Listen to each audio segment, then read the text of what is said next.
Namo tassa bhagavato arahato samma sambuddhassa. Namo tassa bhagavato arahato samma sambuddhassa. Namo tassa bhagavato arahato samma sambuddhassa. Buddhang dhammang sanghang namasami.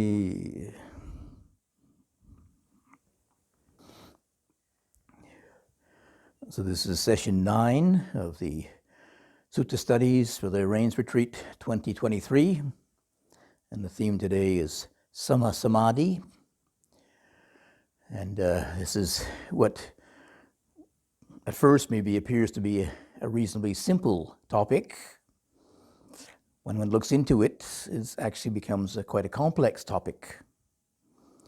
Partly because the term samadhi has many different connotations in the Pali Canon, and then in practical situations, different ajahns have different definitions of samadhi, and then also in contrast to sati, there are also specifically mentioned different levels of samadhi. So you put all these together and you get, in effect, quite a complex topic. But I'll try and simplify it. I'll try. So first of all, translation. Personally, I would translate samadhi as collectedness, because that's actually literally what the word means. Samadhi. I mean, sama means together. So it means collecting together. It means gathering together, collectedness. And the usual translation is concentration, which personally I think is quite misleading, because concentration or unification of mind is only one factor in samadhi. And actually there are actually other factors which are, you can say, even more important. But maybe, concentration is understandable by most people. It's kind of a very simplification of what this process is, what this experience is, really. And, it's in many places in the Pali Canon, just like in the Eightfold Path, right? Collectedness, Sama Samadhi, is the very last of the eight factors. So it is generally preceded by a series of other factors. It's part of a kind of, you can say, a causal sequence. Some people, nowadays it is much more well-known meditation practice, and it's usually presented in a little bit of a rarefied context, not in the context of a whole series of conditioning factors, spiritual practice. Sometimes it's just advertised as a relaxation technique. Nothing to do with liberation or enlightenment or awakening or anything. It's just relax. Okay, it does reduce people's suffering to some degree, and there has been cases where people have maybe come to something like meditation in a secular context, and then recognized the importance of it for spiritual practice, or become more involved with spiritual practice through just using it as like a psychological technique or something, or even a physical technique to relax. So generally, this samadhi is practiced within the context of spiritual practice, in the Buddhist context anyway, and the usual context is with morality. It's morality, meditation, wisdom, or in the Eightfold Path of wisdom first, right view first, then it's morality, then it's meditation. So meditation comes at the end of, the other, we can say the preliminaries, right view, and then morality, and then Sama Samadhi is at the very end, right energy, right mindfulness, and then right samadhi.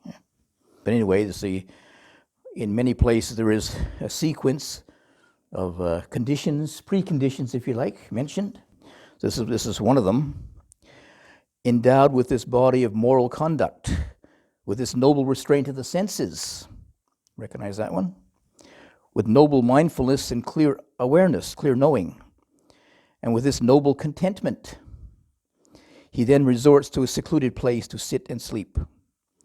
He establishes himself at the foot of a remote tree, in a mountain cave or grotto, a cemetery or forest, or in the open air on a pile of straw, or under a eucalyptus tree, eaten by ants, scorch in Australia.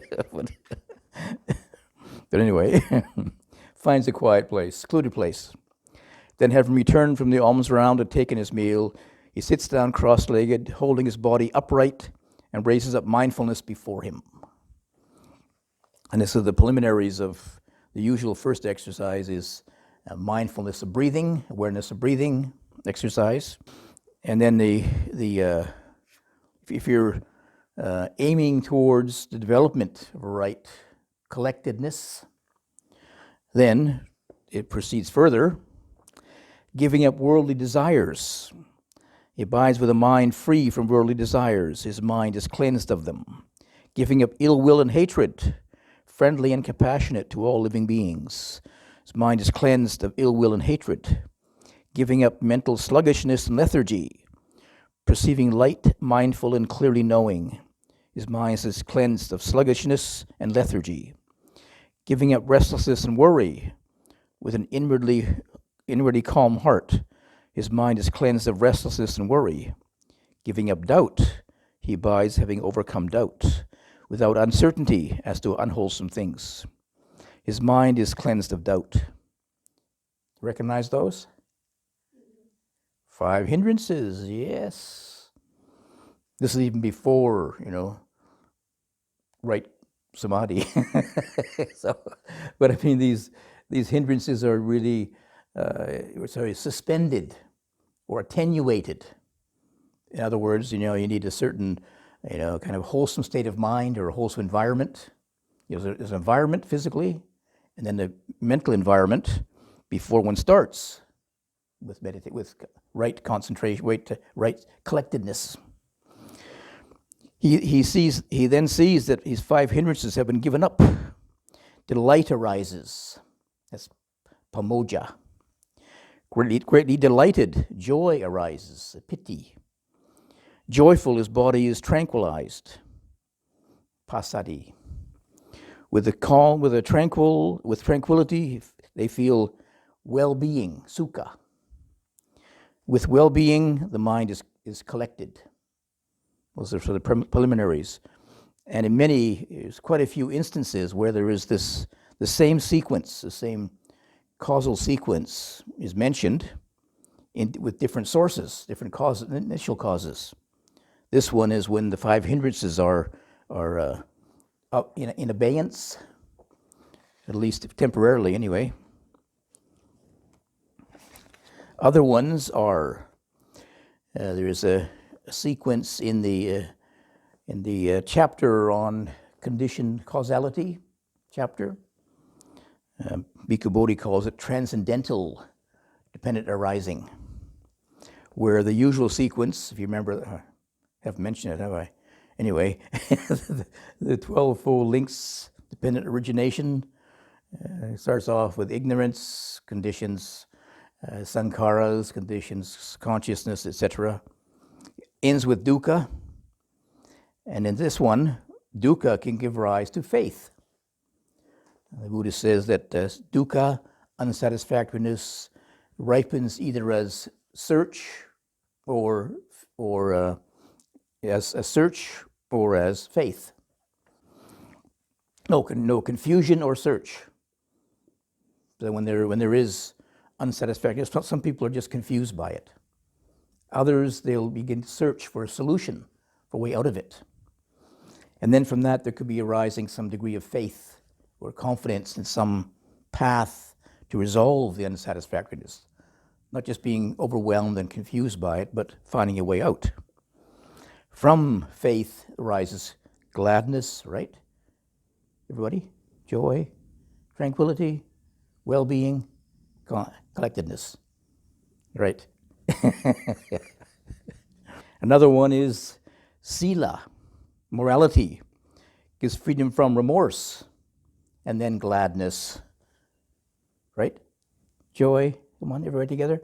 Joy, tranquility, well-being, collectedness. Another one has appropriate attention, yoniso manasikara, giving gladness, right? Joy, tranquility, come on. Let's everybody do the refrain. And another one is the practice of satipatthana in itself.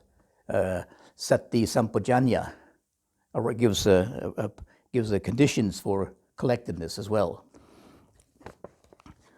And the satipatthana, practicing satipatthana, giving collectedness, it goes to the point that even at some point, it's mentioned a few times that when sati is developed, as I mentioned, sati is attentiveness, non-judgmental, non-interpretive. So the mind is quiet, calmed. If there is attentiveness, fairly well established, and that calmness of mind sometimes referred to as a second absorption, because the mind is silent, see?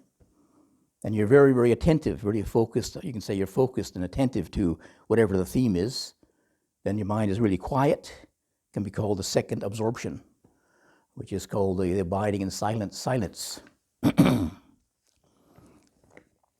anyway, in the Pali Canon, there is many mentions of different kinds of samadhi and even right samadhi.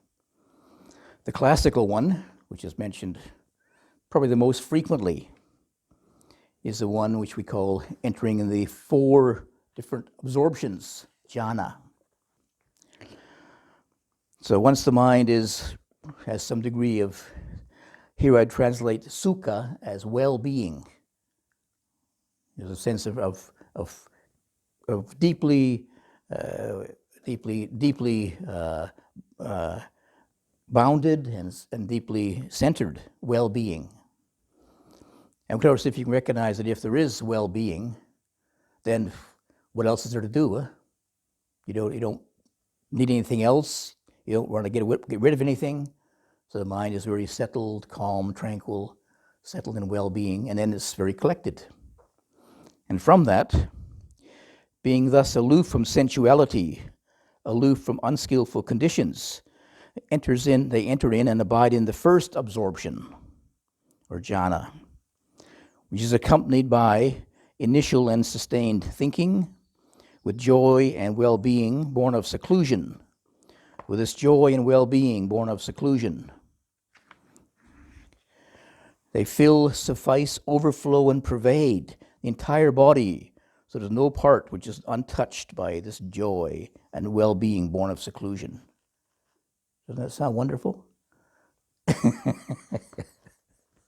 Something to aspire to. And then if you want to develop a deeper level of collectedness, with the cessation of initial and sustained thinking, they enter and abide in the second absorption, inwardly tranquilized, one-pointed, without thinking at all, no initial or sustained thinking, with joy and well-being born of concentration. With this joy and well-being born of concentration, they fill, suffice, overflow, and pervade the entire body. Then the third absorption, with the fading out of joy, they abide with equanimity, mindful and clearly comprehending, experiencing bodily pleasure. That's again well-being, sukha. Enter and abide in the third absorption. I wish the noble ones say, being equanimous and mindful is a pleasurable abiding.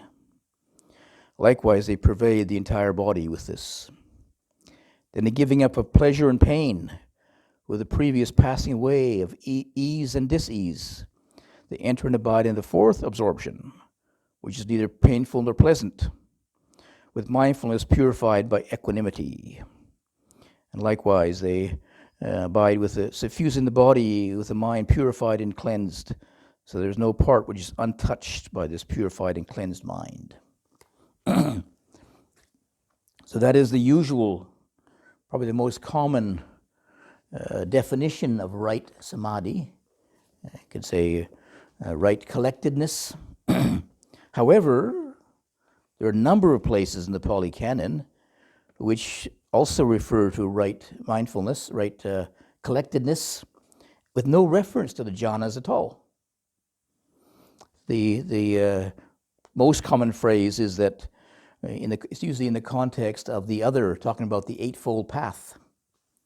So it says that with one pointedness of mind, ekagata, which is one of the factors of jhana, of this jhana practice, that together, when it is also practiced with the other 7 factors of awakening, 7 factors of the Eightfold Path, constitutes right samadhi.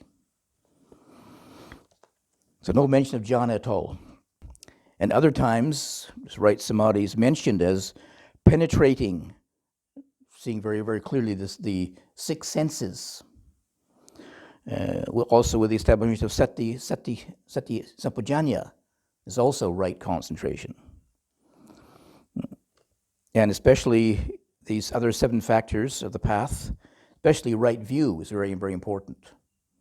Yeah, an example is that the Buddha's first 2 teachers, when he was first off on his spiritual search, he went to these 2 teachers, meditation teachers, Uddaka, Ramaputta, and Alara Kalama, yeah. And they taught him very, very advanced meditation practice up to the so-called formless absorptions. But they weren't enlightened, primarily because they didn't have right view.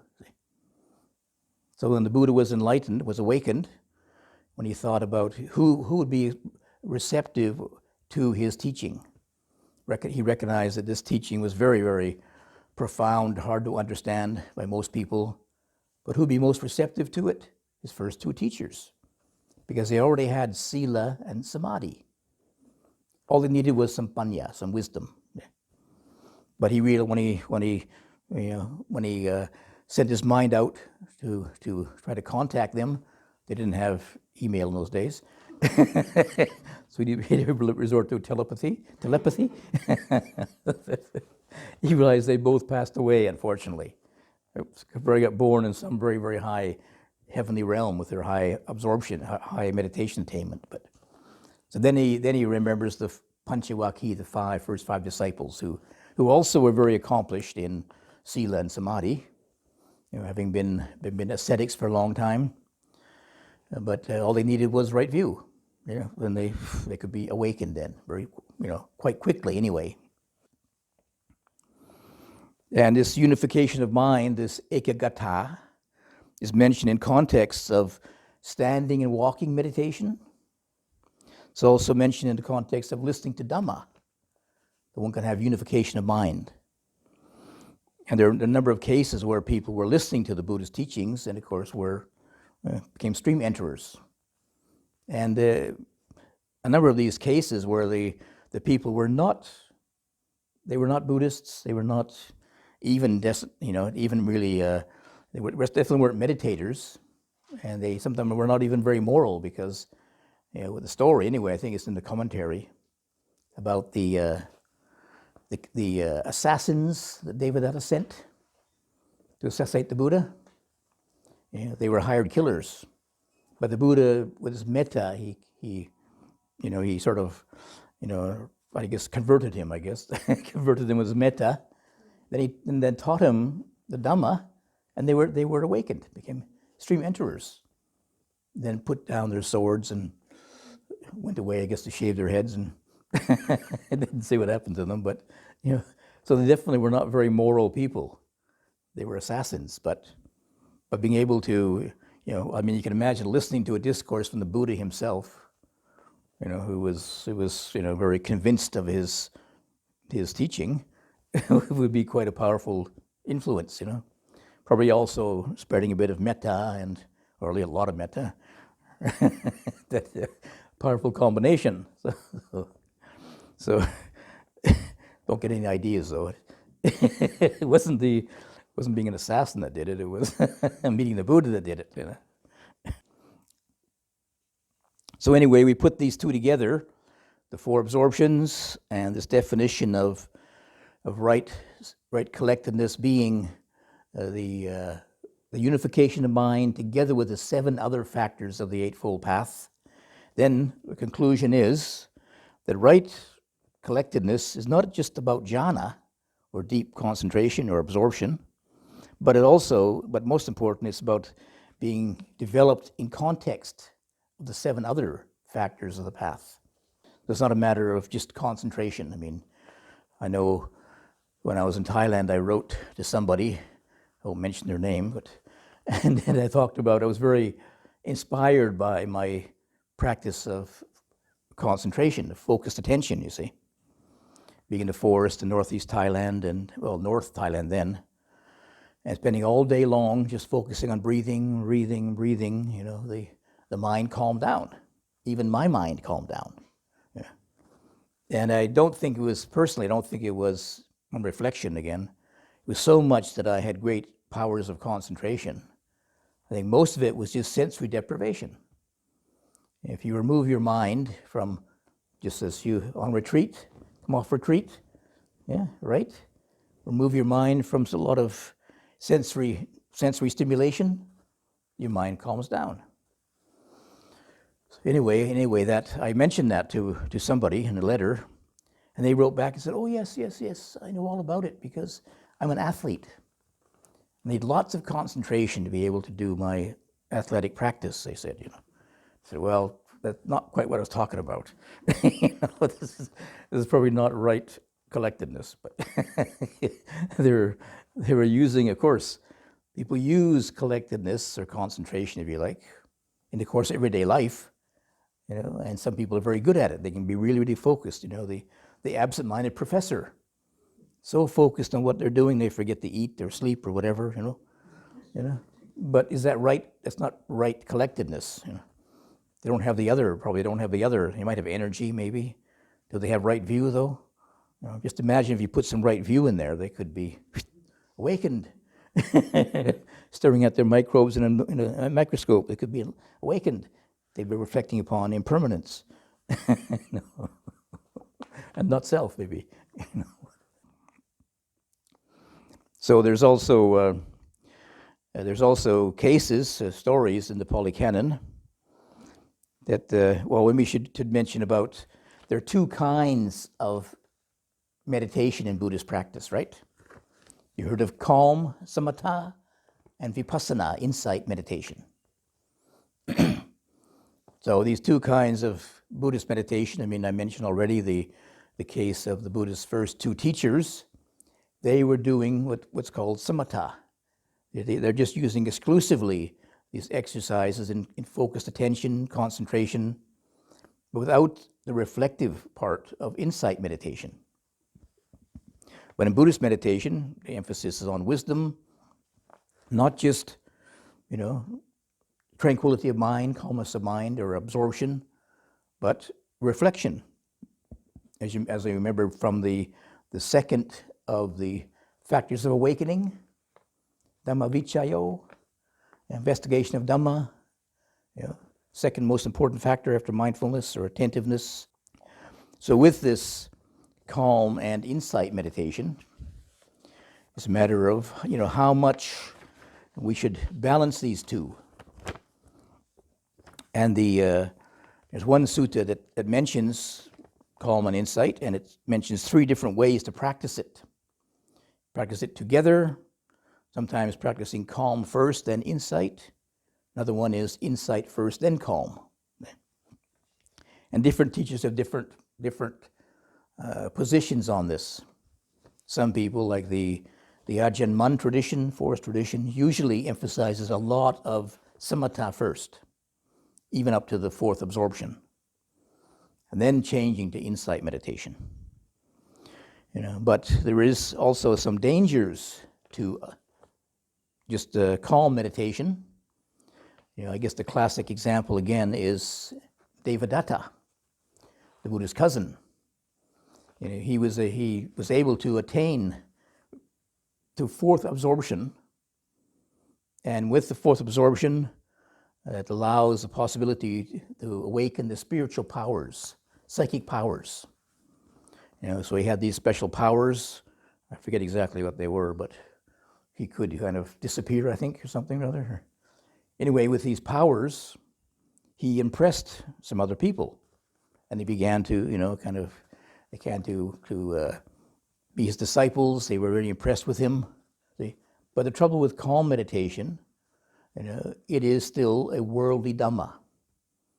There still is a very subtle, at least, sense of self in that. That one is still, one still has these powers. One has not had the insight meditation of impermanence, unsatisfactoriness, and no permanent self. So, especially you can imagine getting superhuman powers. Of course, you get a superhuman ego as well. And of course, it goes in degrees too, because some people who are quite good at concentration exercises, at developing this collectedness, they can get a sense of great energy and having special experiences. Sometimes maybe to the level of even, being able to read people's minds or something.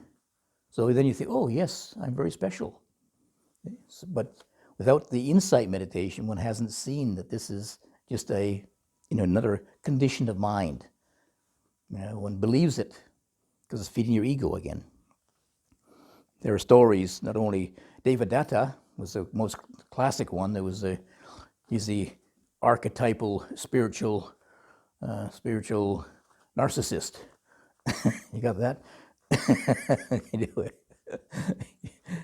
Because of he's the Buddha's cousin, and he was so good at this samadhi practice, and he convinced himself he was so great that he thought he was even better than the Buddha. So then he tries to assassinate the Buddha. Tries to overthrow the Buddha and become the head of the Sangha. But of course, some of the monks could see through that. Unfortunately, a lot of them didn't. They still believed him. And at one time, he went off and took quite a few monks with him who were impressed by these psychic powers, But then eventually, I think it was very Sariputta went and brought them back again with his wisdom, convinced them that this guy was not enlightened, he was just off. Okay, he has powers, but they're still ego powers. They aren't awakening powers, aren't the powers of awakening yet. Selflessness. On the other hand, it says that full awakening, or even any level of awakening, requires samadhi, right? It requires all the Eightfold Path. So, here we are, we have this kind of conundrum in a way. It's important to develop samadhi, but it has a danger to it as well. That's why it's important to be able to bring in the vipassana practice. And I guess it is one query, one question people have is, how much samadhi do you need for at least stream entry, the first level of awakening? Some teachers, there's quite a bit of disagreement. Some teachers say, oh, you need all 4 absorptions to do that. Others talk about, you don't need absorption at all. Just what they call khanika, or momentary samadhi. But it seems like in the Pali Canon, the implication is that at least, for some cases, the conditions for stream entry jhana is not mentioned at all. Not mentioned. Like these people who were listening to a discourse of the Buddha. And some people will say, well, if you're listening to a discourse of the Buddha, and become a stream enterer, you probably are in jhana anyway. Okay? But they're not the jhana, not the absorption, which, is mentioned in the Pali Canon, with initial and sustained thought and all this, It's maybe you can call it a kind of vipassana jhana. Kind of, because they're listening very, very, very, very attentively. They have very, very good sati. Then it's like the mind is collected, very, very collected, like in absorption then. But sometimes this, people enter stream entry through walking meditation or listening to Dhamma talk. So are they in jhana? At the very least, it's mentioned one of the factors of stream entry is that the 5 hindrances must not be present. They must be at least in abeyance anyway. So anyway, the common insight meditation practice, important to be able to bring them together. You can say, in a way, the dominant feature of insight meditation, I would say, is satipatthana. And for calm meditation, it is samadhi. But the idea is to bring them together, you see. And the more, very simply, the deeper the calm, the deeper the insight. On one hand, if there's not enough collectedness, sati gives us a very broad perspective. Awareness or attentiveness over a broad area of our experience. Body, feeling, states of mind. Samadhi is focused attention, very, very narrow. But you can probably recognize that if it's too broad, it can lead to dispersion. Your mind gets dispersed. Too much focus, you don't see wide enough. You don't see the bigger picture then. Very too narrow. It's a matter of being able to balance these two then. And usually for I would say Ajahn Chah's approach is more like, first of all, you emphasize some degree of calm meditation.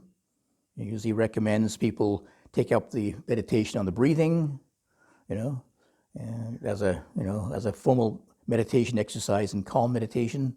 And then he emphasizes the importance of trying to maintain some degree of attentiveness and calm throughout your ordinary life too. So it's sort of like a bit emphasis on calm first, and maybe you allow a certain amount of attentiveness, being able to see more clearly, and the more calm there is, the calmer the mind becomes, the more attentive you can be. More attentive you are, the more focus you have. They go together then. And very, very simply, insight meditation is reflection upon impermanence, unsatisfactoriness, no permanent self. So this is what really the teachings, the exercises in development of satipatthana are, right? Being aware of the body, for example, the factors of arising of the body, factors of passing away.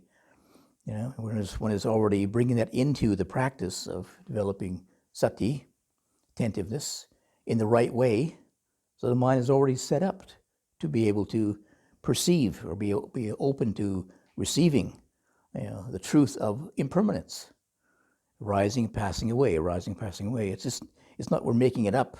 It's there already. It's a matter of being attentive to it, to be able to see it. But the nature of ego is not to see impermanence. The ego does not like change. The ego, the self, wants stability. So it keeps looking, it keeps misperceiving. It keeps looking in the wrong direction, looking for permanence, when the reality, the truth is, the Dhamma is impermanence. So the instructions about developing attentiveness, sati, are to correct this wrong view, this wrong perception then, see more clearly. And when one sees impermanence to some degree, one recognizes it is unsatisfactory. If things are always changing, that, how can it be satisfying? Because no solid ground to stand on then. And then following from that, if something is impermanent, unsatisfactory, then it can't be a permanent entity. It can't be a stable self. It can't be, you have little control over it. So these three insights kind of follow on from each other. Impermanence, unsatisfactoriness, no permanent self. Although there is, in the Pali Canon, there is meditations on these three specifically too. But generally speaking, they can follow on from impermanence. So that's one which is probably easiest to see, because it's happening to us all the time. It's right there. Sometimes unsatisfactoriness, we're a little bit blind to it. We look at the pleasure and the happiness rather than the unsatisfactoriness.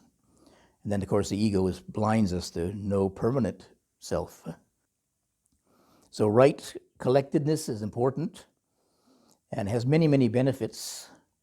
I mean, just the ability to have a refuge, for example, like developing the meditation on the breathing. The breathing is generally quite calming, and you develop that as an exercise.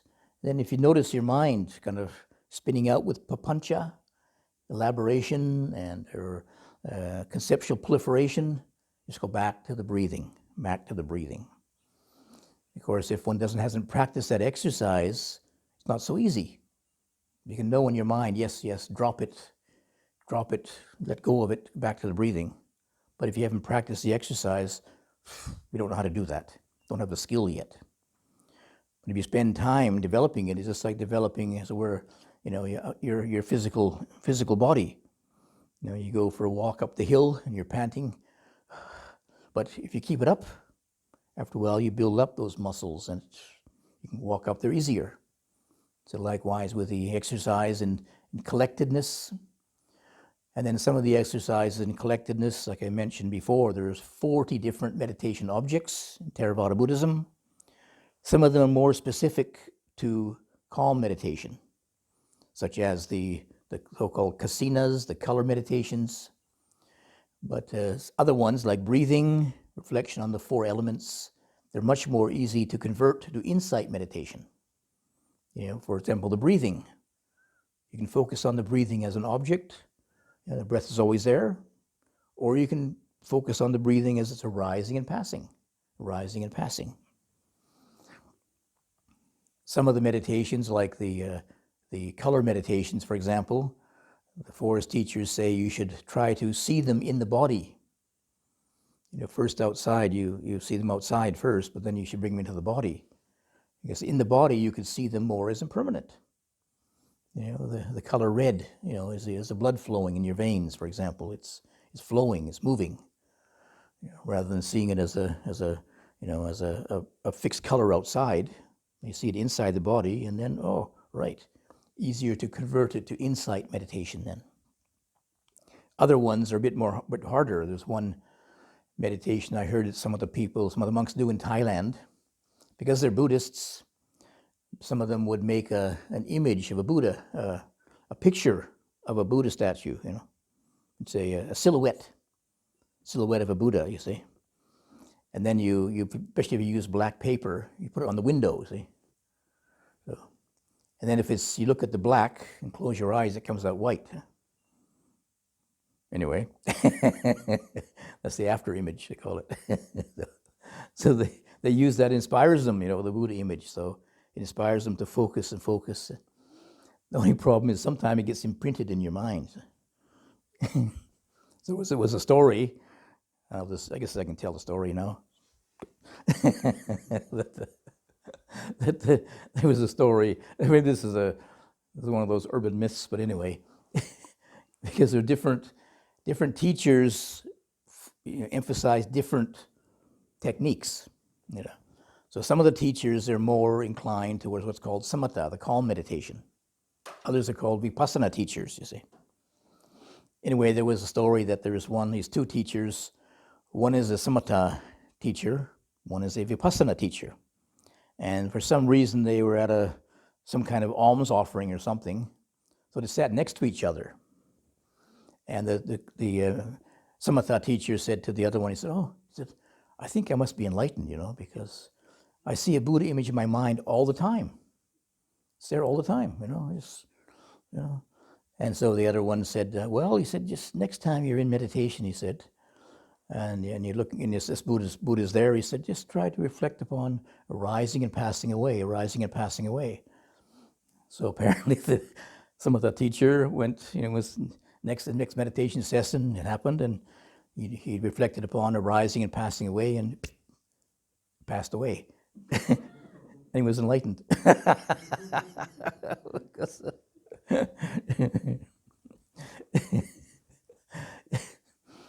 Because, some of the practices, and you develop especially very, very advanced levels of concentration or collectedness, is so blissful you think you're enlightened. You can abide there in equanimity. You know, it says in equanimity and mindfulness, purified mind of equanimity and mindfulness and attentiveness.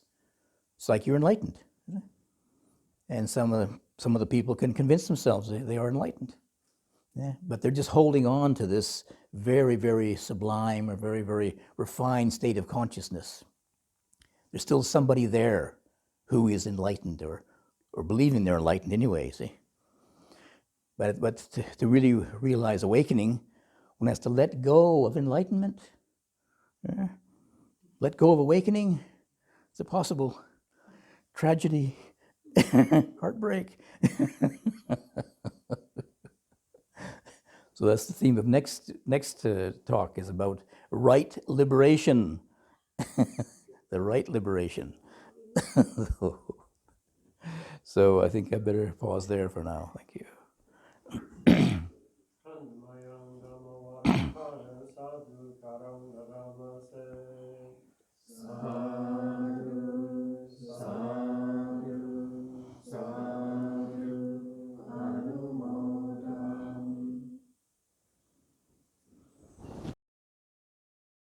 Any questions?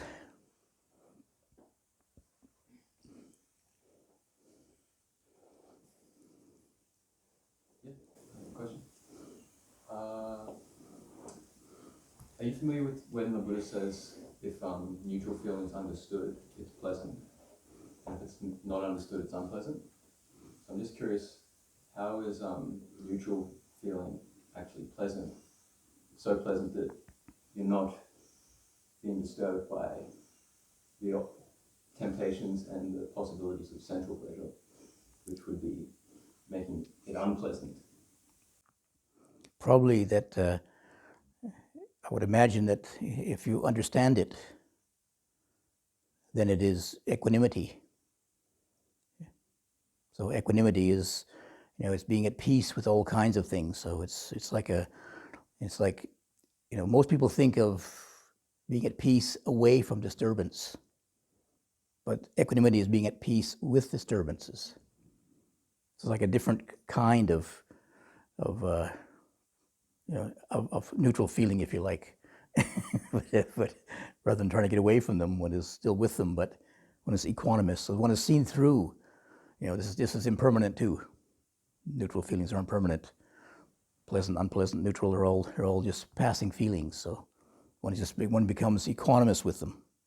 One is kind of at ease with them then.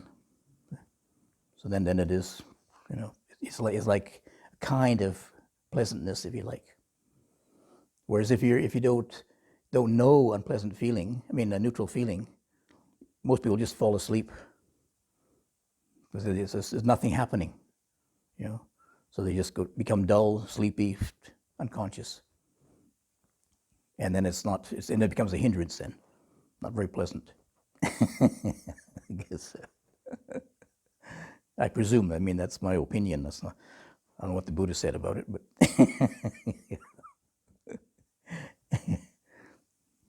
There's a hand over there. Yeah. When you that state you were just talking about that you reach, what do you actually call that state? Which one? So the collectedness. When you nothing just emotionally disturbs you, even when you're in amongst a crowd of people, or yeah, that sort of state you were talking about. Well, there is. Well, there is. You're not just saying about equanimity, are you? Equanimity. Well, I'm not really up to date on that. Yeah. Well, if the mind is so calm, you aren't disturbed. Even when you're around a crowd of people. Yeah. Whatever. Yeah. Like normally. Yeah. You wouldn't be. Yeah. Well, I'm just wondering what you call that state. Well, there is the state of collectedness, which you're very, very quiet. Your mind's very quiet inside, but it's like you're now withdraw your attention inside. Okay? And you've seen that how the mind gets pulled out into things. You know, it can be very disturbing. It can be very unpleasant. You know, so then you can kind of let them go, not follow your sense impressions, not follow the interpretations. You don't believe them anymore as being important. Yeah. So you just recognize, oh, okay, yeah, that has its place, but you know, what's more, you know, more grounded, seems more at peace, more you know, more what do you say, more truthful, if you like, just to be let it all go. And what stage would that be at, sort of? Well, some people, if they practice calm meditation, like focusing on the meditation object, like breathing, for a sustained period of time, they can realize that. Some people quite quickly. Some people have a natural inclination, you know. Others, it can take months and months of practice. You know, then it usually kind of comes and goes too. Like sometimes it is partly a conditioned state of mind. See, this is just focused attention and sensory deprivation. So it is kind of a conditioned state of mind. So other conditions can easily disturb it too. Yeah, so it's a bit uncertain until, you know. It's like an early stage. Yes, yeah. Yep, I get you. Yep. So it is, and some people they go on a retreat maybe for a week or 10 days, maybe a month it takes.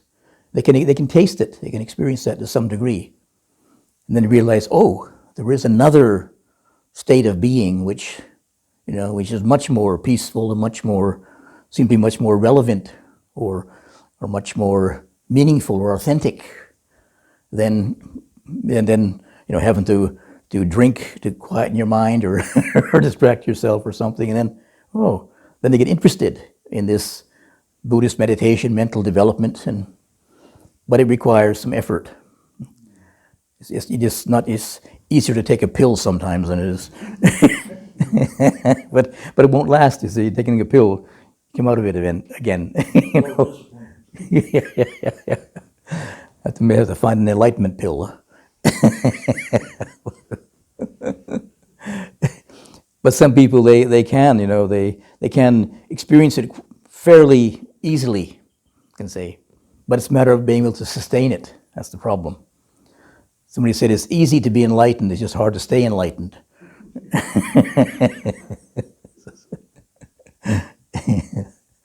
That's why we're here. You know, we're on the sustained crew, aren't we?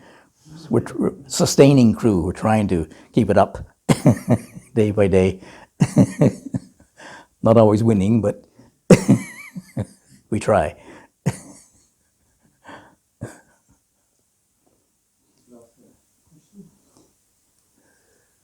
In regards to tranquility and insight, some sort of you know, we hear different things. Listen to Legend of Nun or something. You're saying that Ajahn Chah sort of developed mental calm, you know, at a certain level, and then when your mind comes out of that state, or afterwards, you just reflect on you know, whatever's there basically is anicca, dukkha, anatta, which is one way. But then the sort of more in the Dhammayut, perhaps in the Dhammayut tradition, they sort of emphasize more, you know, develop samadhi, and then you have to kind of contemplate the body. It seems a bit more of an active, you know, you really think about and contemplate, and but it's like sometimes that, you know, the mind doesn't want to do that if it's in a very calm state. You know, you have to sort of force it. The other approach, just contemplate whatever's there. Maybe sometimes it doesn't seem like there's much there to contemplate. Yes, yeah. That's the trouble. If your mind is really calm, nothing to contemplate except calm. It seems more interesting to stay with the calm. Yes, yeah. Eventually, yeah, and some teachers say, like, more or less you kind of stay with it, you know, stay in your calm state as long as you can in a way, maintain it as long as you can, but then when your mind sort of naturally comes out of that, then contemplate it. Maybe it comes out of that after some time, and then time conversation.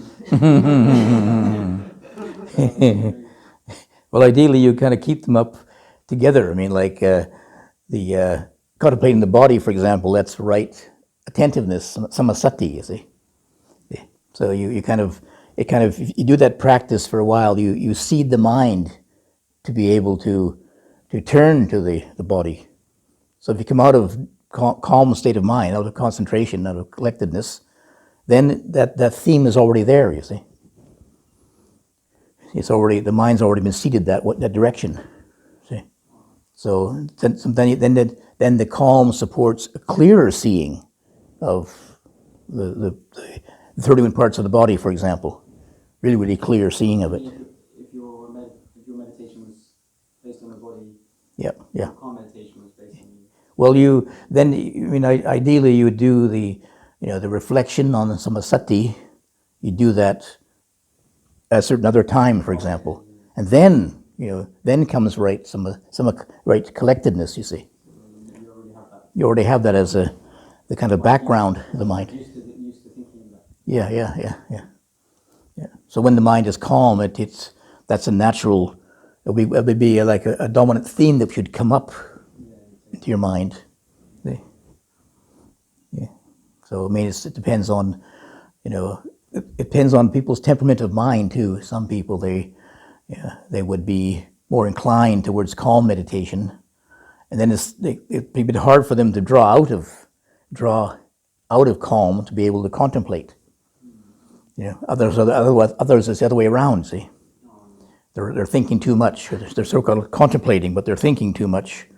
And then the calm meditation they have to really work at. See?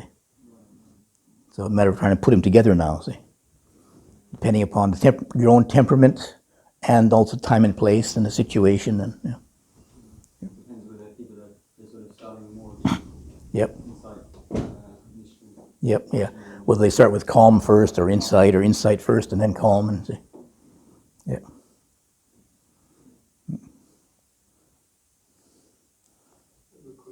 Another one over here too. Yeah. So Ajahn, sometimes if I'm like always with the Dhamma, say, it's constantly the processes of the mind just passes, like always when you're doing stuff, you're watching the process of what's actually happening. Is that Dhamma of Satipatthana?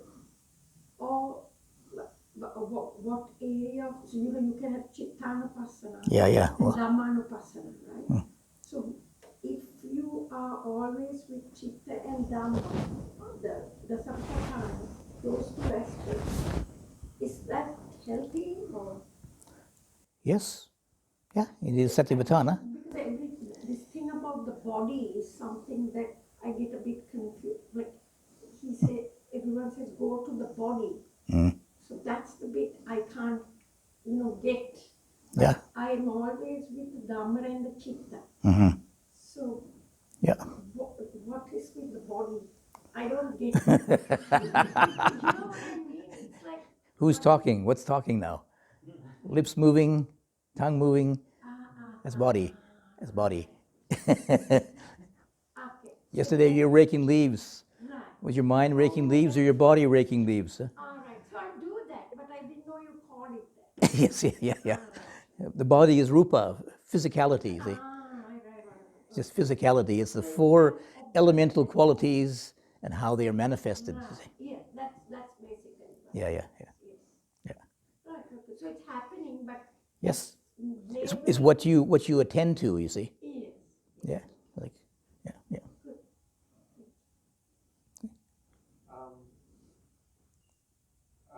My question is about faith and overcoming sense desire. I don't, I think I used to have really strong, or I remember having really strong sense of faith, but I wasn't exactly sure what it was in.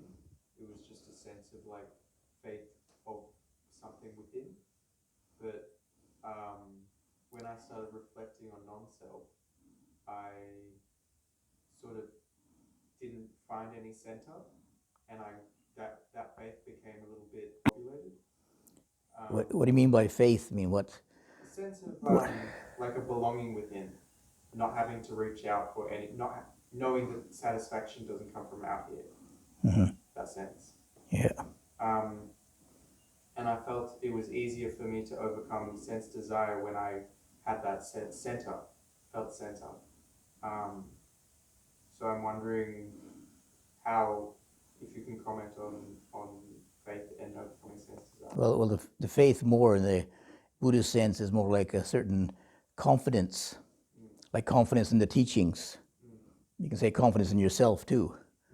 Confidence, but in the Buddhist time, it was mainly confidence in the Buddhist teachings itself.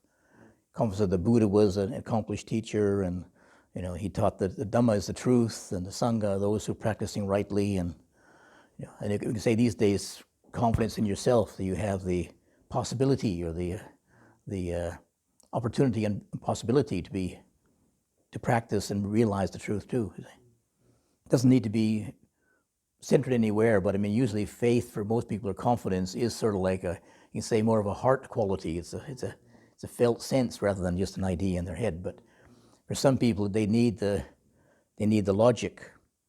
Like many Westerners, we say to do something, they say, why? They gotta have a reason to do it. Or in Thailand, they just say, yes, Bante.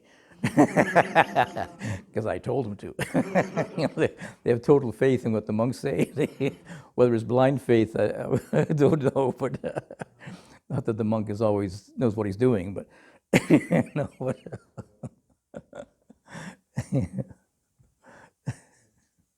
So I mean, maybe the faith has to be, sometimes it has to evolve to a different form. You see, Right. like faith in something's happening, faith in yourself that or confidence in yourself. This is something is happening in a positive way, or that the path I'm following, what I'm doing is working. Yeah. So there's many different sort of expressions of it, and you can say levels of maturity. Confident or trust. I usually translate it as trust myself, because in the background of Western traditions, there is sort of this idea of blind faith, you see. Just believe what the book says or what the teacher says, you see. That isn't what the Buddha encourages. He encourages people to investigate for themselves. But it is trust.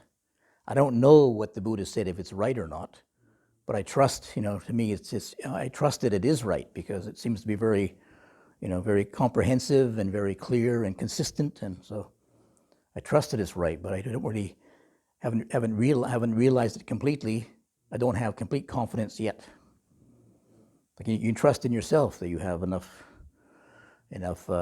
wisdom or enough energy or whatever, or enough interest or right approach to do it. But until you actually get the result, it doesn't really ripen in confidence yet.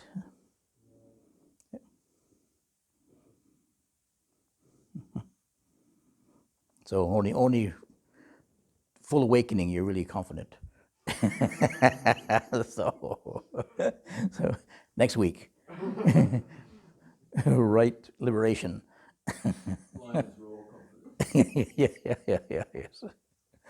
Yeah, another one? But you see, right, that following from that, you see how that confidence grows when you see who you were before and how you respond now. I suppose then you can get that confidence level. The path it grows. Yeah. It seems to be working for you because you're see results. That's what I mean. Yeah. See results.